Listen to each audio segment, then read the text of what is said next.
Good evening, and thank you for joining us tonight for what is shaping up to be one of the most significant and consequential developments in North American geopolitical history in recent decades, a story that broke within the last hour and is already sending deep tremors through defense establishments, foreign ministries, and intelligence communities on both sides of the United States-Canada border. I am your anchor, Liam, and tonight we are bringing you full, comprehensive, and in-depth coverage of a story that demands your complete attention, because what has happened today between Washington and Ottawa is not simply a policy disagreement between two neighboring governments. It is a rupture, a visible and deeply alarming rupture, in one of the oldest, most deeply rooted, and most strategically vital military alliances in the entire history of the North American continent. The United States Department of Defense has officially announced that it is suspending part of its military cooperation with Canada. And that announcement, delivered not through a formal diplomatic channel or a White House press briefing, but through a post on the social media platform X, has stunned observers, alarmed defense analysts, and raised urgent and deeply serious questions about the future direction of the relationship between two nations that have stood together. Through world wars, through the Cold War, through the age of terrorism, and through every major global crisis of the modern era, as the closest and most trusted of allies. To fully understand the weight and the gravity of what we are reporting tonight, we must begin not in the present, but in the past, because the institution at the very center of this extraordinary development is one that carries with it the full historical and symbolic significance of 8 decades of shared commitment between the United States and Canada to the security and defense of the North American continent. The body in question is called the Permanent Joint Board on Defense, and if that name is unfamiliar to many of our viewers tonight, then allow me to take a moment to explain precisely what it is, what it represents, and why its suspension is being treated by experts across the defense and foreign policy community as an event of the most serious possible significance. The Permanent Joint Board on Defense was established in the year 1940, at one of the darkest and most dangerous moments in modern world history, when Nazi Germany had already conquered much of Western Europe, when Britain was under devastating aerial bombardment, and when the entire democratic world faced an existential threat unlike anything it had ever confronted before. It was in that context, that urgent, terrifying wartime context, that the United States and Canada came together and forged a formal, binding, institutionalized commitment to coordinate their security and defense policies, to share intelligence, to align their military strategies, and to ensure that no threat to North America could go unaddressed by both nations acting in concert and in solidarity. For 86 uninterrupted years, through Republican and Democratic administrations, through conservative and liberal governments in Ottawa, through the entire arc of the Cold War and its aftermath, through the September 11th attacks and the global war on terror, through every geopolitical storm that has battered the international order, that board has continued its work without pause, without interruption, and without any fundamental breakdown in the cooperative spirit that brought it into being in the first place. Until today. Tonight we can confirm that the United States is putting all work within the Permanent Joint Board on Defense on hold, and we have the words of the official responsible for that decision on record, because this announcement was made publicly and without ambiguity by Elbridge Colby, a senior official within the United States Department of Defense, who took to the platform X on Monday to deliver a statement that is already being described by foreign policy analysts as one of the most blunt and confrontational public communications ever directed by a senior American defense official toward Canada. Colby stated in his own words that the United States was suspending its participation in the work of the board because Canada had not done enough on defense policy, and he framed this suspension not as a temporary administrative measure, but as a principled response to what he characterized as a fundamental failure on the part of Ottawa to honor its commitments and to match its stated positions with meaningful action and investment. The precise language Colby used is worth examining carefully, because it was chosen with deliberate intent and carries a meaning that goes well beyond a routine bureaucratic announcement. He wrote that the United States could, and I quote directly, no longer avoid the gaps between rhetoric and reality, and those 8 words, those 8 carefully chosen words, represent a formal, public, and unequivocal declaration by the Pentagon that it has lost patience with Canada's approach to its own defense obligations, and that it is no longer willing to maintain the full scope of bilateral military cooperation, as though nothing has changed. Colby went further still, making explicit what he believed Canada needed to do in order to address this breakdown in confidence, stating that only by investing in its own defense capabilities would both Americans and Canadians be safe, secure, and prosperous, a statement that constitutes a direct and unmistakable challenge to Ottawa to increase its military spending and to demonstrate through concrete action, rather than diplomatic language, that it takes its defense responsibilities seriously. Now, our viewers deserve to understand this story in its full context, because what happened today did not emerge from a vacuum, and to report it as though it did would be to fail in our fundamental responsibility as journalists, to provide you with the complete and accurate picture of the events and forces that have brought us to this extraordinary moment. The deterioration in the relationship between the United States and Canada has been building steadily, and at times alarmingly, ever since President Donald Trump returned to the White House in January of 2025, and in the 16 months that have followed that return, the two nations have found themselves locked in a cycle of tension, provocation, and escalation that has left the bilateral relationship in a condition that veterans of North American diplomacy describe as the most strained and most precarious they have witnessed in their professional lifetimes. The most visible and economically damaging dimension of this deterioration has been the imposition of sweeping trade tariffs by the Trump administration on Canadian goods,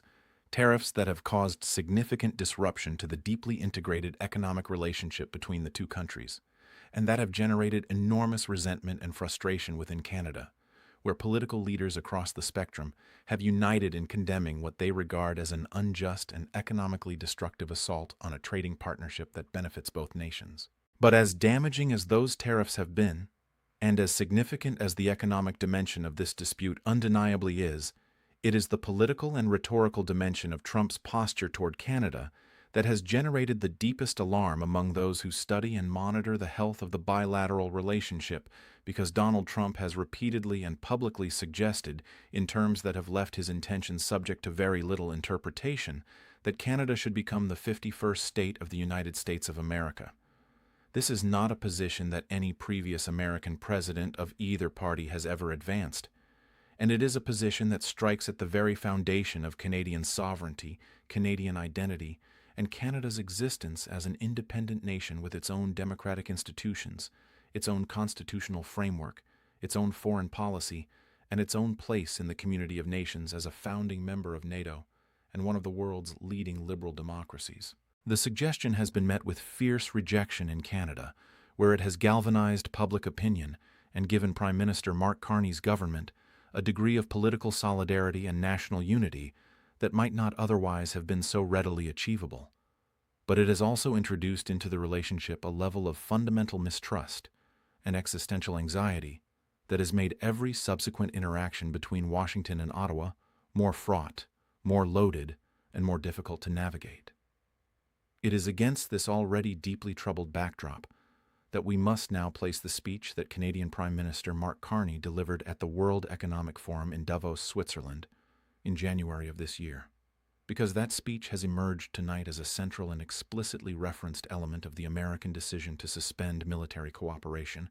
and its significance therefore demands that we examine it carefully and in full. Standing before the assembled leadership of the global economic and political community in Davos, Prime Minister Carney delivered an address that was widely noted for its candor, its seriousness, and its willingness to speak plainly about what he and many other world leaders regard as a period of profound and dangerous instability in the international order that has underpinned global security and economic cooperation since the end of the Second World War. Carney argued that the United States-led global order, the network of alliances, multilateral institutions, trade frameworks, and rules-based norms that was constructed in the aftermath of 1945, and that has served as the foundation of the international system for the better part of 8 decades,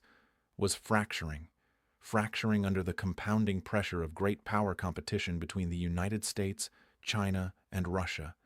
and fracturing under the erosion of the principles of rules-based international cooperation that have long been regarded as the bedrock of a stable and peaceful world order. It was a speech that carried enormous weight given the context in which it was delivered, given the identity of the leader who delivered it, and given the unmistakable implication that the forces driving that fracturing included, at least in significant part, the policies and posture of the current American administration itself, and it provoked, as was widely reported at the time, an angry reaction from President Trump, who made his displeasure with Carney's remarks abundantly clear. Tonight, the fact that Elbridge Colby chose to link directly to that Davos speech in his announcement suspending military cooperation is being interpreted by analysts as a deliberate and pointed message,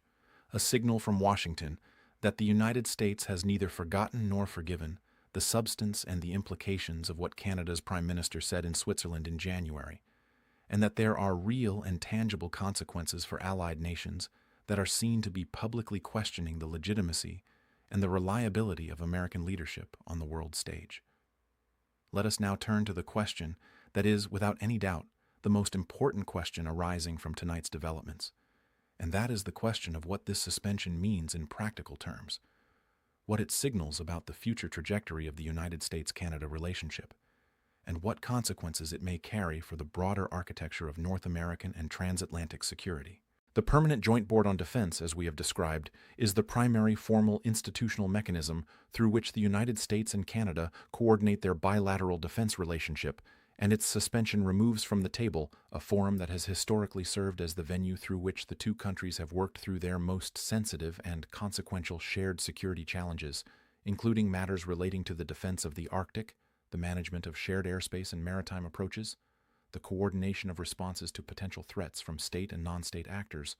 and the broader alignment of their respective defense postures within the framework of the NATO alliance. The suspension of that board does not, at least at this stage, constitute a formal withdrawal from the full scope of bilateral military cooperation, and it is important that we report that distinction accurately and without exaggeration, because responsible journalism requires us to be precise about what has happened and what has not yet happened, even as we convey the very real and very serious significance of the step that has been taken today. However, defense analysts and former senior officials who have been consulted in the hours since this announcement are unanimous in their assessment that the suspension of the board's work is a development of the gravest seriousness, that it creates genuine and immediate risks of miscommunication, miscoordination, and strategic drift between two militaries that have been deeply integrated for the better part of a century,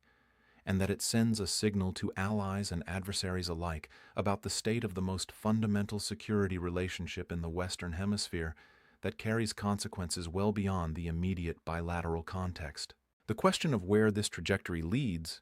whether it remains a targeted and reversible suspension designed to pressure Canada into increasing its defense spending, or whether it represents the opening move in a more fundamental reconfiguration of the American approach to its relationship with its northern neighbor, is one that no analyst or official is yet in a position to answer with confidence, and that uncertainty itself is, as several experts have noted tonight, a source of significant and justified concern. What we can say with confidence, based on everything we know and everything we have reported tonight, is that the relationship between the United States and Canada has reached a point of tension, of strain, and of open institutional confrontation that is without precedent in the modern history of North American affairs, and that the decision announced today by the Pentagon carries with it a weight and a significance that will be felt and analyzed in capitals around the world for weeks, months, and potentially years to come. The governments in Ottawa and Washington will both be under intense pressure in the coming days, pressure from their own political bases, pressure from their allies within the NATO framework, and pressure from a global community that looks to the United States and Canada as among the most stable, reliable, and committed partners in the maintenance of the international rules-based order, to either escalate or to find a path toward de-escalation, toward dialogue, and toward the restoration of a cooperative relationship that serves the security interests of both nations and of the broader Western alliance. What tonight's events have made unmistakably clear is that the relationship between these two neighbors, a relationship built over more than a century of shared sacrifice, shared purpose, and shared commitment to the values of democracy, sovereignty, and collective security,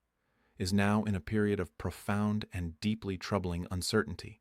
and that the decisions made in the coming days and weeks by the leaders of both countries will carry consequences of historic proportions. 86 years of unbroken military cooperation now stands suspended. The Permanent Joint Board on Defense, born in the fires of the Second World War to protect this continent, has been placed on hold, and the words of Elbridge Colby, stating that the United States can no longer avoid the gaps between rhetoric and reality, now hang over the bilateral relationship like a challenge that Ottawa cannot afford to leave unanswered. I am Liam, and you have been watching our full coverage of this breaking and developing story. We will continue to bring you every update as it emerges throughout the evening and into the night. Do not go anywhere, because on a story of this magnitude, every hour matters and every development counts. Stay with us.